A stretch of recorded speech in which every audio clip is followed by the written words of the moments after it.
다리와 발목이 붓고 있다면 그 진짜 이유는 딱 두 가지뿐입니다.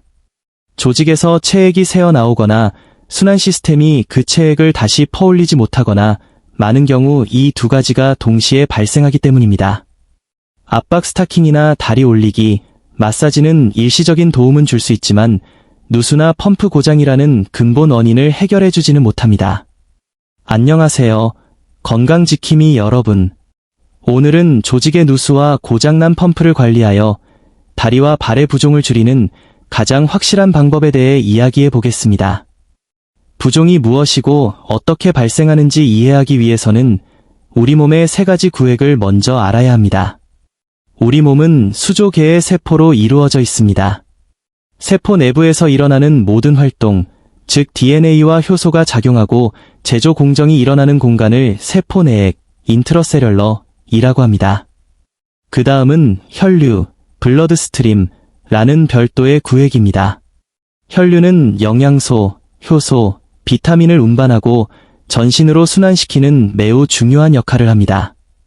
마지막 세 번째 구획은 세포 안도 아니고 혈관 안도 아닌 공간, 바로 세포 외액, 엑스트라셀룰러 또는 간질액, 인터스티셜이라 불리는 곳입니다.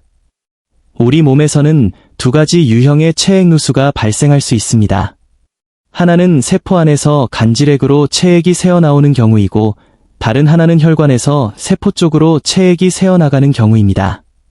사실 이 자체는 문제가 아닙니다. 체액이 존재하는 것은 정상적인 현상입니다. 우리 몸 체액의 약 3분의 2는 세포 안에 있고 나머지 3분의 1은 간질액과 혈류 사이에 존재합니다. 혈액이 약 6-7%를 차지하므로 약 20에서 25%가 세포 외액인 것은 자연스러운 상태입니다. 문제는 체액이 과도하게 새어나오거나 제대로 회수되지 않을 때 발생합니다. 우리 몸에는 림프계, 림프 시스템라는 것이 있습니다. 림프계는 과도한 체액을 모아 다시 혈류로 돌려보내는 역할을 합니다. 이것은 우리 몸이 해독하고 청소하는 정상적인 과정입니다. 림프계가 간질액 시스템에서 노폐물을 수거해 혈류로 보내면 신장과 간이 이를 청소하는 것이죠. 여기서 우리는 두 가지 펌프를 이해해야 합니다. 첫 번째는 나트륨 칼륨 ATPase 펌프입니다. 이 펌프는 세포막에 수백 개씩 존재하는 미세한 펌프로 ATP라는 에너지를 사용하여 나트륨과 칼륨의 균형을 맞춥니다. 정상적인 상태라면 나트륨은 대부분 세포 밖에, 칼륨은 세포 안에 있어야 합니다. 세포에서 체액이 너무 많이 새어나온다면 이는 종종 칼륨 부족 때문일 수 있습니다. 칼륨이 부족하면 체액을 다시 세포 안으로 끌어당기지 못하기 때문입니다. 이 미세한 펌프는 매우 중요해서 우리 몸 전체 에너지 소비의 약 30에서 40%를 차지할 정도입니다. 신경계가 신호를 보내거나 신장이 전해질을 조절하는 것 또한 이 펌프가 농도 차이를 유지하기 때문에 가능한 일입니다. 우리가 이야기할 두 번째 펌프는 바로 림프 펌프입니다. 심장은 혈액을 밀어내는 강력한 근육 펌프이지만 림프관 시스템에는 심장처럼 강력하고 구체적인 펌프가 없습니다. 대신 압력 차이를 이용하는 보다 일반적인 펌프 시스템이 작동합니다. 예를 들어 우리가 호흡할 때 발생하는 압력은 림프액을 위로 이동시켜 혈관계로 되돌리는 데 도움을 줍니다. 앞서 언급했듯이 부종은 세포 외 공간에 체액이 고이는 현상입니다. 세포나 혈류에서 과도한 누수가 발생하거나 펌프가 효율적으로 작동하지 않아 체액이 축적되면 부종이 생깁니다. 하지만 여기서 중요한 질문을 던져야 합니다. 부종이 있다는 것은 단순히 신발이 맞지 않아 불편하거나 보기에 좋지 않은 문제일까요? 아니면 더 심각한 무언가를 의미할까요? 부종은 분명 더 심각한 신호입니다. 첫째, 이는 대사 문제, 염증, 인슐린 저항성이 있다는 뜻입니다. 신체 내부의 화학적 균형이 무너져 심혈관 질환, 제2형 당뇨병, 고혈압의 위험이 증가했다는 의미입니다. 이러한 대사 문제는 과도한 체액 누수를 유발합니다. 둘째, 체액이 축적된다는 것은 펌프 기능, 즉 순환 시스템에 문제가 생겼다는 뜻입니다. 이는 하지 정맥류와 같은 문제로 이어질 수 있으며 보기 싫은 것을 떠나 혈전 생성의 원인이 될 수 있어 매우 위험합니다. 혈전이 떨어져 나가면 뇌졸중을 유발할 수도 있습니다.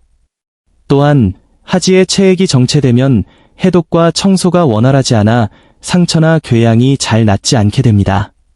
어떤 정보들은 나트륨 칼륨 펌프가 부종의 모든 원인인 것처럼 말하지만 현실적으로 발과 발목 부종의 90%는 림프 펌프 기능 부족 때문입니다. 물론 나트륨 칼륨 펌프도 생명 유지에 필수적이지만 발목 부종에 있어서는 과도한 체액을 다시 순환계로 돌려보내는 물리적 능력이 가장 중요합니다. 체액이 발에 고이는 이유는 중력 때문입니다. 중력은 체액을 아래로 끌어당기므로 이를 거스르고 이로 퍼올리는 작업이 반드시 필요합니다. 이제 과도한 누수를 유발하는 대사적 원인을 살펴보겠습니다. 첫 번째는 당화, 글라이케이션입니다. 여러분은 3개월간의 평균 혈당을 측정하는 당화혈색소 A1C 검사에 대해 들어보셨을 겁니다. 수치가 높다는 것은 혈당이 높다는 뜻이며 이는 혈액 속의 당분이 단백질에 달라붙는 당화 현상이 심하다는 것을 의미합니다.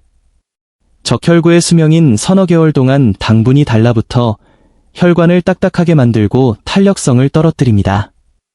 이렇게 경직된 혈관은 세포의 공간으로의 체액 누수를 증가시킵니다. 혈당이 높다면 인슐린 저항성이 있을 확률도 높습니다. 혈당을 높이는 음식을 자주 먹으면 인슐린 수치가 만성적으로 높아져 저항성이 생기고 이는 염증과 조직 손상을 일으켜 누수를 악화시킵니다.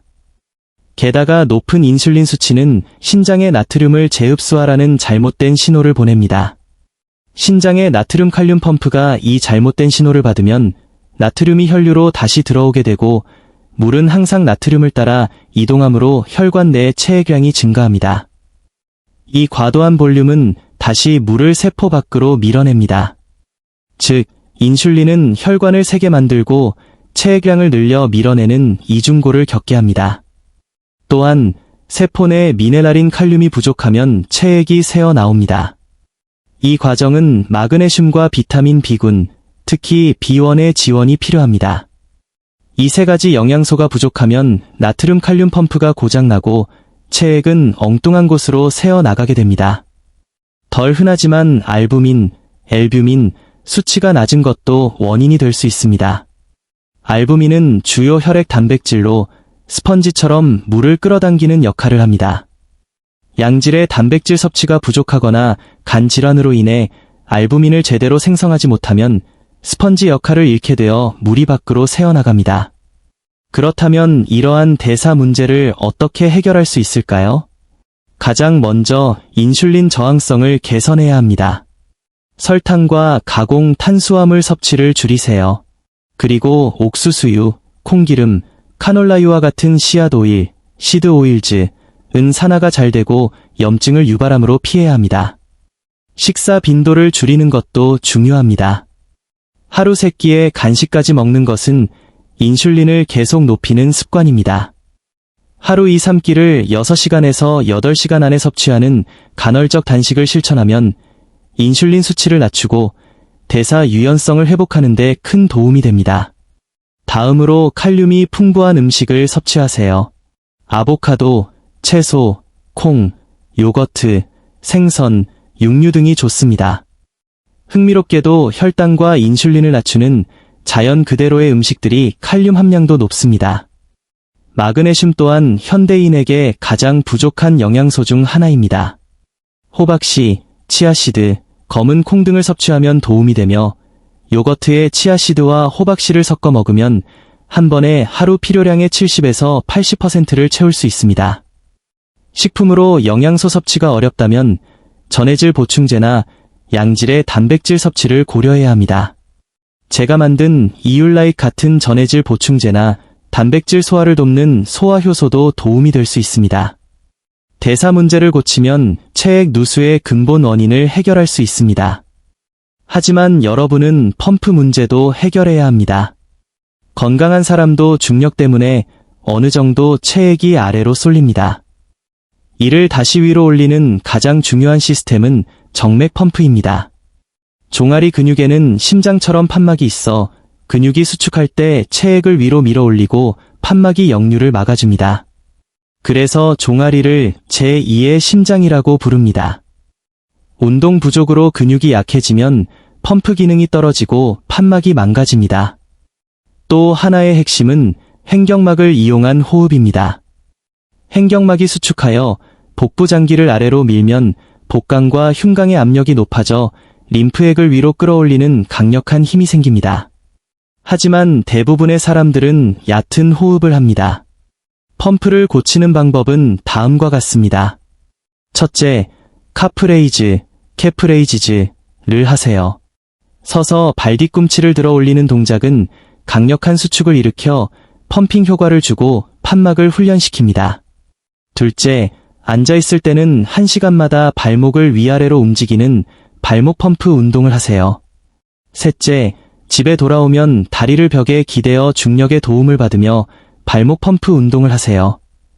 넷째, 하루 5에서 10분씩 걷기 운동을 꾸준히 하세요. 마지막으로 깊은 행경막 호흡을 하세요. 숨을 들이마실 때 배가 충분히 나오게 하고 4에서 5초간 천천히 마신 뒤 다시 천천히 내뱉습니다.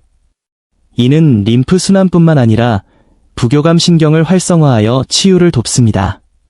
압박 스타킹, 다리 올리기, 마사지는 증상을 관리하는 데는 좋지만 일시적입니다. 발목 부종을 줄이는 가장 빠르고 확실한 방법은 종아리 운동과 행경막 호흡으로 펌프를 강화하고 동시에 식단 조절과 영양 섭취로 체액 누수의 근본 원인인 대사 문제를 해결하는 것입니다. 이 두 가지를 병행해야만 진정한 건강을 되찾을 수 있습니다. 오늘 정보가 유익했다면 구독과 알림 설정을 눌러주세요. 여러분의 건강을 위한 중요한 정보를 놓치지 않으실 겁니다.